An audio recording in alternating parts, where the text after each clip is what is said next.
Let us see 8th Standard, Unit 3 Prose, Sir Isaac Newton, the ingenious scientist. The lesson was written by Nathaniel Hawthorne. So, ingenious scientist, Sir Isaac Newton பத்தி நம்ம நிறைய தெரிஞ்சிருக்கோம். He is best known for theory about the law of gravity, isn't it? So, what does mean by ingenious scientist? Ingenuity means capability to create new things. The person who invent new thing.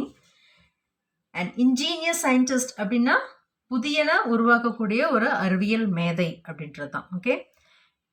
Let us read about Isaac Newton's biography now. Section 1. On Christmas Day in the year 1642, Isaac Newton was born at the small village of Woolsthorpe in England. Little did his mother think, when she beheld her newborn baby, that he was destined to explain many matters which had been a mystery ever since the creation of the world. So, Isaac Newton was born in the year 1642 on Christmas Day. So, he was born at the small village, ஒரு இங்கிலாண்டில் இருக்கக்கூடிய வூல்ஸ்தோப்ன்ற ஒரு சின்ன கிராமத்தில் பிறந்தவர் தான் Isaac Newton. அவர் பிறந்த வருஷம் என்னென்னா 1642. Okay. Little did his mother think, அதாவது அவங்க அம்மா வந்து அந்த குழந்தைய ஈன்றெடுக்கும்போது அவங்க கையில் வாங்குறப்ப அவங்க கொஞ்சம் கூட நினச்சி பார்க்கலாம். அதாவது தான் குழந்தை வந்து இந்த பிரபஞ்சத்தில் இருக்கக்கூடிய புரியாத புதிர்கள், மிஸ்ட்ரி மீன்ஸ் புதிர், ஓகேவா? இந்த பிரபஞ்சத்தில் இருக்கக்கூடிய புரியாத புதிர்களுக்கு எல்லாமே ஒரு விளக்கம் அளிக்கிறதுக்காகவே இந்த குழந்தை பிறந்திருக்கு அப்படின்ற விஷயம் வந்து அந்த அன்னைக்கு அவங்களுக்கு வந்து நினச்சி பார்க்கவே இல்லை அப்படின்ற மாதிரி சொல்கிறாங்க. Okay. That's what here. Little did his mother think when she beheld, தன் கையில் அந்த குழந்தைய எடுக்கும்போது, அந்த நியூபார்ன் பேபி பிறந்த குழந்தைய தன் கையில் எடுக்கும்போது அவங்க கொஞ்சம் கூட நினச்சி பார்க்கலையாம், இந்த உலகத்துக்கே புது புது விஷயங்களை உணர்த்துறதுக்காக பிறந்த குழந்தை இவன் அப்படின்றது வந்து அவர் அன்னைக்கு நினச்சி கூட பார்க்கல அப்படின்ற மாதிரி தான் இந்த paragraph. Isaac's father being dead, Mrs Newton was married again to a clergyman. கிளர்ஜிமேன்னா ஒரு மத போதகர். Okay.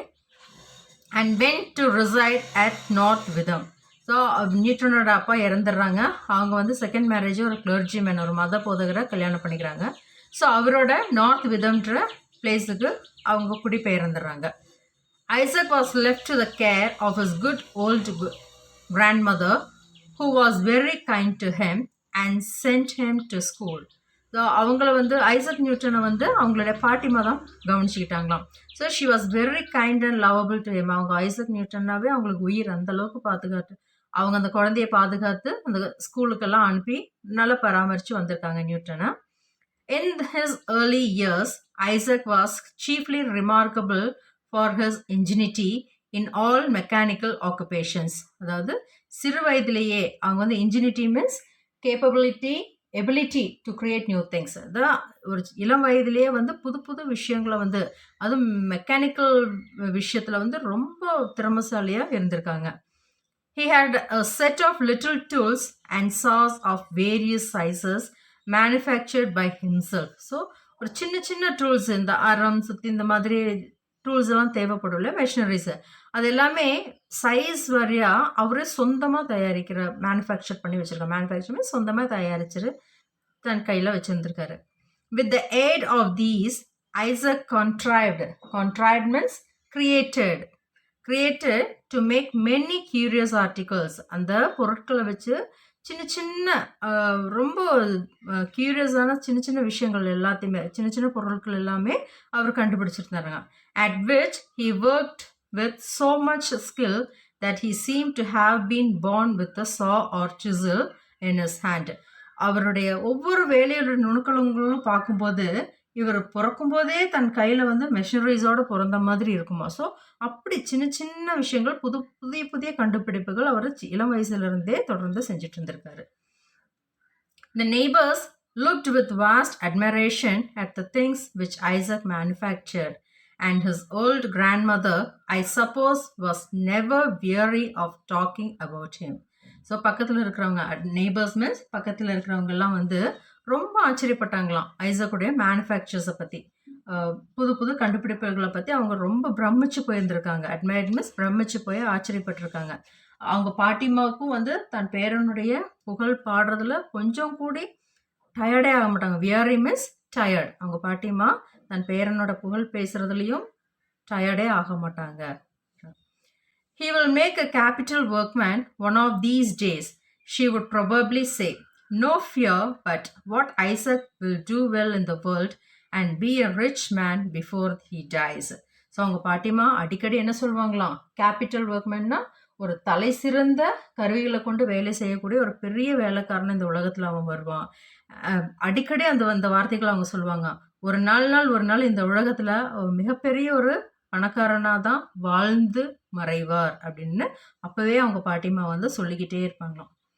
Some of his friends, no doubt, advised Isaac's grandmother to apprentice him to a clockmaker, for besides his mechanical skill, the boy seemed to have a taste for mathematics, which would be a very useful to him in that profession. So அவங்க ஐசக்குடைய friends வந்து பாட்டிமா கிட்ட போய் சொல்லுவாங்களாம், நீங்கள் அவங்கள வந்து ஒரு அப்ரெண்டிஸாக ஒரு கம்பெனியில் விடக்கூடாது. Apprentice means work for someone to learn skills. So அவர் ஒரு அப்ரெண்டிஸாக ஒரு இடத்துல வேலைக்கு விட்டிங்கன்னா அவருக்கு வந்து நல்ல மேத்தமெட்டிக்ஸ் ஸ்கில் இருக்குது. ஸோ அவங்களோட ப்ரொஃபஷனுக்கு வந்து இது ரொம்ப உதவியாக இருக்கும். அதனால ஒரு அப்ரெண்டிஸாக ஒருத்தர்கிட்ட போய் ஸ்கில்டு பர்சன் கிட்ட போய் அவங்கள சேர்த்துருங்க அப்படின்னு சொல்லுவாங்களாம் ஃப்ரெண்ட்ஸ் எல்லாருமே.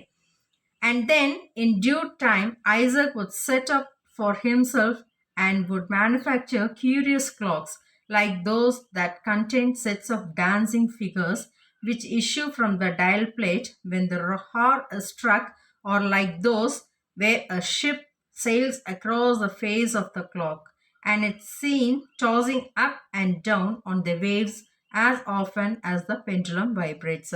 ஸோ நம்ம வந்து இப்போ கிளாக் வந்து சாதாரண ஸ்கொயர் ஷேப் ரவுண்ட் ஷேப்பில் தான் வச்சுருக்கோம் இல்லையா. ஆனால் அவர் கண்டுபிடிச்ச ஒரு பெண்டுலம் கிளாக் நீங்கள் ஞாபகம் வச்சுருப்பீங்க. ஸோ பெண்டுலம் வந்து அந்த கிளாக்குக்கு கீழே ஒரு பெல் மாதிரி அசைஞ்சிட்டே இருக்கும் இல்லையா. ஸோ அது வந்து எப்படின்னா அவர் அடிக்கடி செய்யக்கூடிய பொருள் என்னென்னா அந்த கிளாக்ஸ் தான் நிறைய பண்ணியிருக்காரு.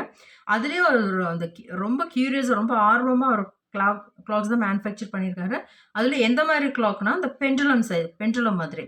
அந்த பெண்டுலம் வந்து போட் மாதிரி அப்படியே செயில் ஆகுமா, போட் ஷேப்பில் அது வந்து செயில் ஆகிட்டே இருக்கும். And each and every hour it strikes, அது வந்து ஒவ்வொரு மணி நேரத்துக்கு ஒருக்காவும் அது ஸ்ட்ரக் பண்ணுற மாதிரியும் அவர் வந்து மெக்கானிக்கல் ஒர்க்கை பண்ணி வச்சுருந்துருக்காரு. அந்த அதை தான் நம்ம இந்த பெண்டுலம் கிளாக்னு சொல்லுவோம், pendulum vibrates. Indeed, there was some ground for supposing that Isaac would devote himself to manufacture of clocks, since he had already made one of a kind which nobody had ever heard or before. It was set a-going not by wheels and weights like other clocks, but by dropping of water. So அதுலேயுமே அவர் கண்டுபிடிச்ச clocks வெரைட்டிலையுமே இது வந்து ஒரு அறிவுபூர்வமான இன்னொரு clock. அது என்னென்னா மற்ற கிளாக்ஸ் மாதிரி வீல்ஸ்லேயோ வெயிட்ஸ்லேயோ செட் பண்ணி இந்த கிளாக் இல்லையா. இது வந்து வாட்டர் ட்ராப்பிங்ஸை வச்சு அந்த முள் எல்லாமே வந்து நகர்ற மாதிரி அவர் வந்து புதுசாக வந்து கண்டுபிடிச்சிருக்காரு.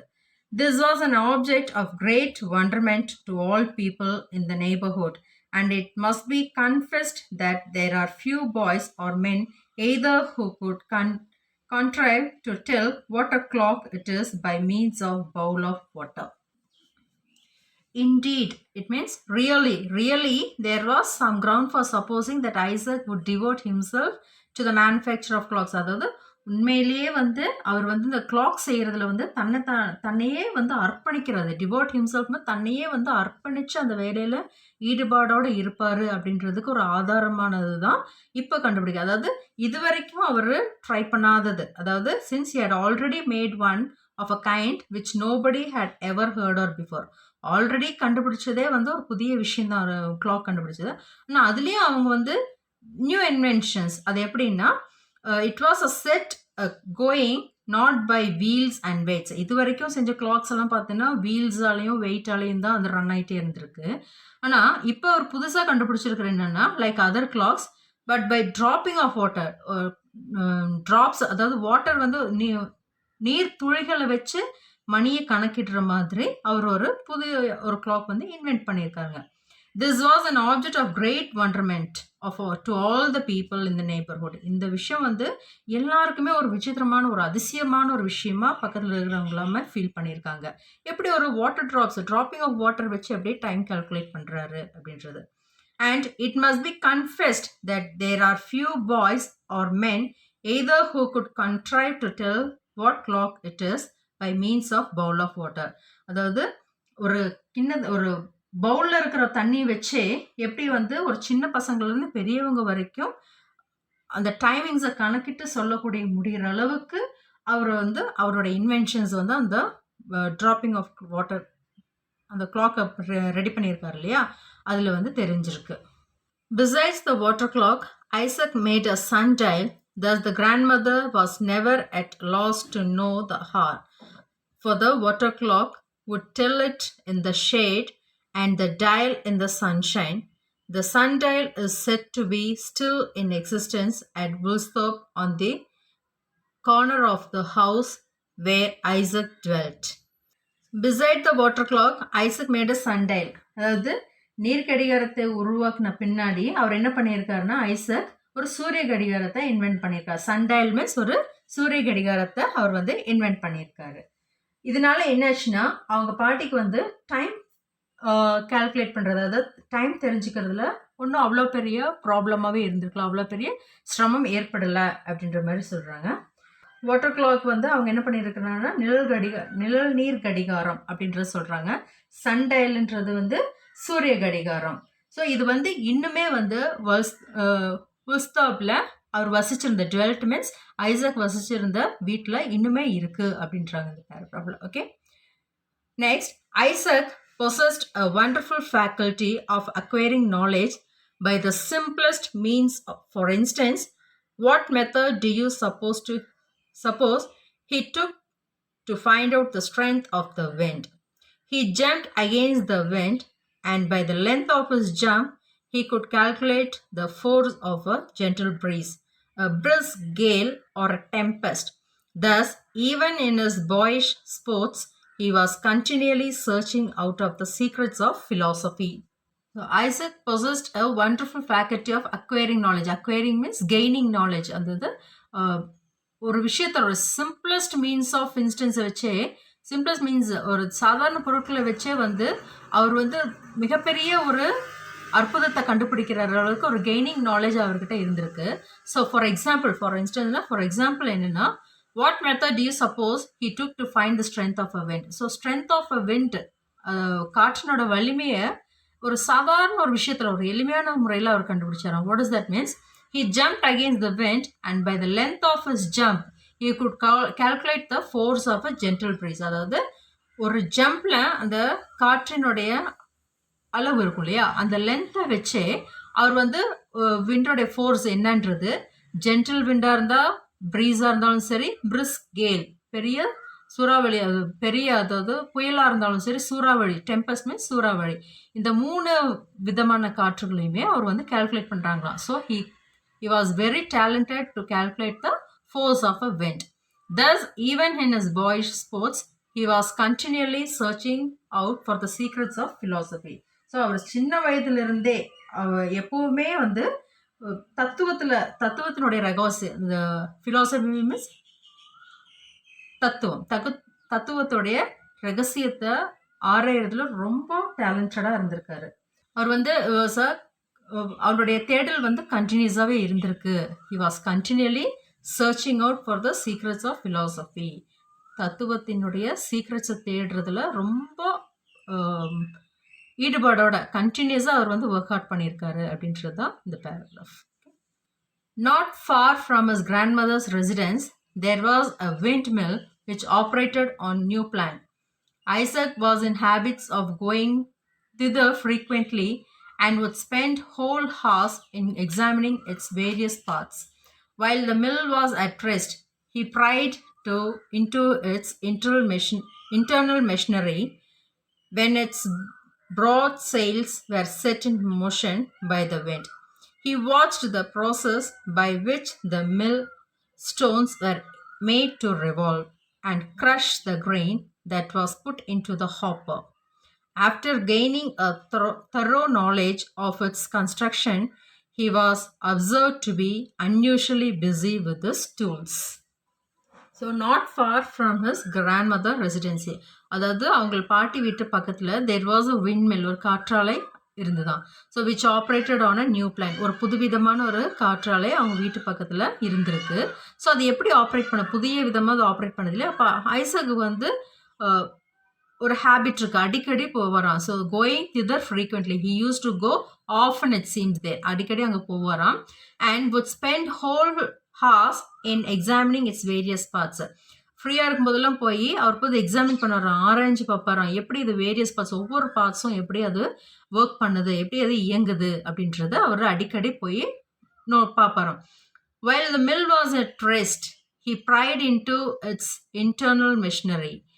அதாவது ஒவ்வொரு தடவையும் அந்த மெஷின் வந்து ரெஸ்ட்டில் இருக்கும்போது, ஓடாமல் இருக்கும்போதும், ப்ரைட் இன்டு அப்படின்னா அதனுடைய ரகசியம், அதனுடைய ரகசியத்தை போய் பார்க்கணும், எப்படி அந்த காற்றாலை வந்து இயங்குது, எப்படி அந்த ஃபேன்ஸ் எல்லாம் சுற்றுது அப்படின்றத அவர் போய் இன்டர்னல் மெஷினரிஸ் எல்லாத்தையும் ஆராய்ஞ்சு பார்ப்பாராம். Pried means investigated, always he used to investigate how does it works அப்படின்றது. So when its broad sails were set in motion by the wind, அதாவது அதனுடைய ரெக்கைகள் வந்து ஒரு மோஷனில் ஒரே இடத்துல இருக்கும்போது, he used to watch the process by which the millstone were made to revolve.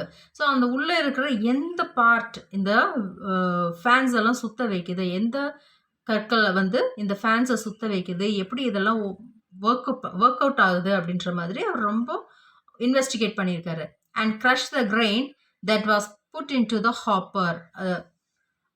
Hopper means அதனோட மேல் பகுதி இல்லையா, மேல் பகுதி எப்படி அது திறந்திருக்கு, அதுக்குள்ளே எப்படி தானியங்களை போடுறாங்க, எப்படி அது அரைப்படுது அப்படின்றது எல்லாத்தையுமே அவர் வந்து தரோ நாலேஜை இன்வெஸ்டிகேட் பண்ணிகிட்டே இருக்காரு. After gaining a thorough knowledge, after gaining the knowledge, what he used to do means of his construction, he was observed to be usually busy with his tools. அதெல்லாம் தரோவாக பார்த்து எல்லா நாலேஜும் கெயின் பண்ணினதுக்கப்புறம் வந்து பார்த்தா அவர் ஏதோ டூல்ஸை வச்சு ரொம்ப பிஸியாக இருக்கிறத நிறைய பேர் அவங்க அப்சர்வ் பண்ணியிருக்காங்க. அப்சர்வ் மீன்ஸ் நிறைய பேர் அவங்கள வந்து பார்த்துருக்காங்க, அவர் எப்பவுமே பிஸியாக இருக்கிறத கவனிச்சிருக்காங்க. It was not long before his grandmother and all the neighborhood knew what Isaac had been about.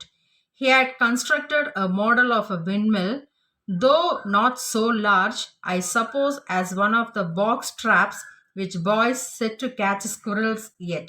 Every part of the mill and its machinery was complete. Its little sails were neatly made of linen and whirled round very swiftly. When the mill was placed in a draught of air, even a puff of wind from Isaac's mouth or from a pair of bellows was sufficient to set the sails in motion. And what was most curious, if a handful of grains of wheat were put into the little hopper, they would soon be converted into snow white flour. It was not long before his grandmother and all neighborhood, அதாவது ரொம்ப சீக்கிரமாக அவங்க என்ன பண்ணியிருக்காங்க, கிராண்ட்மாக்காகவும் நெய்பர்ஸுக்கும் தெரியுது knew what Isaac had been about. அவர் வந்து எவ்வளோ அவசரமாக அவர் ஒர்க் பண்ணினாருன்றது எல்லாருக்குமே தெரிஞ்சிருக்கு. What is that means, he had constructed a model of windmill. இப்போ அந்த விண்மில் எப்படி ஒர்க் பண்ணுதுன்றதெல்லாம் பார்த்துட்டு வந்தார் இல்லையா. ஸோ அதே மாதிரி அவர்கிட்ட இருக்கிற டூல்ஸ் வச்சு சின்ன சின்ன பொருட்கள் வச்சு அவரும் ஒரு மாடல் பண்ணியிருக்காரு, ஒரு model of a windmill. though not so large, I suppose as one of the box trap. இது வந்து அவ்வளோ பெரிய பாக்ஸாக இல்லை, ஜஸ்ட் லைக் அ பாய்ஸ் வந்து இந்த ஸ்குரல்ஸ் எல்லாம் கேட்ச் பண்ணுறதுக்காக ஒரு ரெக்டாங்குலர் ஷேப்பில் வச்சுருப்பாங்க இல்லையா, அந்த மாதிரி ஒரு பாக்ஸு. ஸ்குரல்ஸ்னால் உங்களுக்கு தெரியும், அணில் பிடிக்கிற மாதிரி ஒரு பாக்ஸை கொண்டு வந்து every part of the mill and is machinery was complete. அந்த விண்மில்லில் இருக்கக்கூடிய மெஷினரி பார்ட்ஸ் எல்லாமே வந்து அந்த பாக்ஸுக்குள்ளே கம்ப்ளீட்டாக அவர் பொருத்தி வச்சுருக்காரு. Its little sails were neatly made of linen and whirled round very swiftly when the mill was placed in a draught of air. அதாவது காற்று அடிக்கிற பாகமாக பார்த்து அந்த மாடல் ஆஃப் த விண்மில்ல கொண்டு போய் வைக்கிறாரு. லைட்டாக காற்று அடிக்கும் போது என்னன்னா அந்த லினன்னா துணி, அந்த துணியால்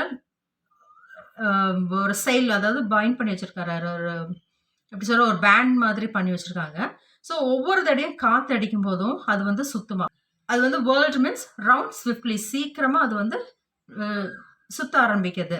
when the mill was placed in the draught of air, காற்று இருக்கிற பாகத்தில் கொண்டு வந்து வைக்கும்போது அது அப்படியே நல்லா அழகாக சுழற்றிட்டு வந்திருக்கு. even a puff of wind from the Isaac's mouth or from a pair of bellows was sufficient to set, அதாவது ஒரு வாயிலேருந்து ஊதுற அந்த காற்று இருக்கு இல்லையா, அதுவோ இல்லை அந்த பெல்லிலேருந்து வரக்கூடிய அந்த ஒரு காற்றே போதுமாமா அந்த ஃபேன்ஸ் வந்து சுத்த ஆரம்பிச்சிருக்கு. And what was most curious, அதில் என்ன ஒரு அதிசயமான ஒரு விஷயம் என்னென்னா, அதனோட வாய்க்குள்ள மேல் பகுதியில் ஒரு கைப்பிடி கிரெயின்ஸ் ஆஃப் வீட், ஒரு கைப்பிடி கோதுமையை அதில் போட்டோம்னா, அந்த ஹாப்பருக்குள்ளே போட்டோம்னா, அந்த வாய்ப்பகுதி, ஹாப்பர் மீன்ஸ் அந்த வாய்ப்பகுதியில் போடும்போது இந்த விண்டோட சப்போர்ட்டில் அது சுற்றுது இல்லையா, அது சுத்த என்ன ஆகுன்னா, within a second the wheat was converted into fluorescence. அந்த வீட் வந்து ஒரு பனித்துளி மாதிரி ஒரு நல்ல ஒயிட் கலரில் அந்த ஃப்ளோரா மாவாக மாறுறது எல்லாருமே ஒரு அதிசயமாக அவங்க வீட்டு பக்கத்தில் இருக்கிறவங்களும் அவங்க பாட்டிமா எல்லாருமே பார்த்துருக்காங்க. Now let us see the glossary. Ingenuity, the ability to invent things, means or creativity. Contrived, created or invented. Apprentice, work for someone to learn skill. Acquiring, getting knowledge or skill. Pride, investigated. Hopper, funnel-shaped bins for feeding grains into mills. Hope you all understood. Let us see the continuity in the next video.